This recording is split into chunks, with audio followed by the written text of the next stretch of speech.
উপজেলা পরিষদ নির্বাচনের দ্বিতীয় ধাপে কুমিল্লা আদর্শ সদর উপজেলার চেয়ারম্যান, পুরুষ ভাইস চেয়ারম্যান ও নারী ভাইস চেয়ারম্যান পদে একজন করে প্রার্থী মনোনয়নপত্র জমা দিয়েছেন।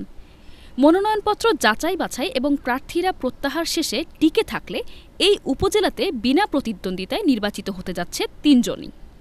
কুমিল্লার আদর্শ সদর উপজেলা পরিষদের চেয়ারম্যান পদে আমিনুল ইসলাম টুটুল, ভাইস চেয়ারম্যান পদে আহমেদ নিয়াজ পাভেল এবং মহিলা ভাইস চেয়ারম্যান পদে হোসনে আরা বেগম বকুল মনোনয়নপত্র জমা দিয়েছেন। দ্বিতীয় ধাপে উপজেলা পরিষদ নির্বাচনে কুমিল্লা আদর্শ সদর, সদর দক্ষিণ ও বরুড়া এই ৩টি উপজেলায় মনোনয়নপত্র জমা দিয়েছেন মোট ৩০ জন। কুমিল্লা জেলা সিনিয়র নির্বাচন কর্মকর্তা ও রিটার্নিং কর্মকর্তা মোহাম্মদ মুনির হোসেন খান এ তথ্য নিশ্চিত করেছেন।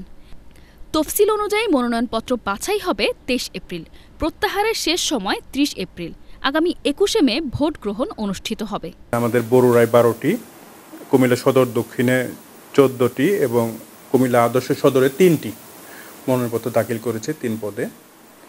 আমরা এটা আগামী পরশুদিন এটা যাচাই বাছাই করব এবং পরে বৈধ প্রার্থীরা আমরা তালিকা প্রণয়ন করব।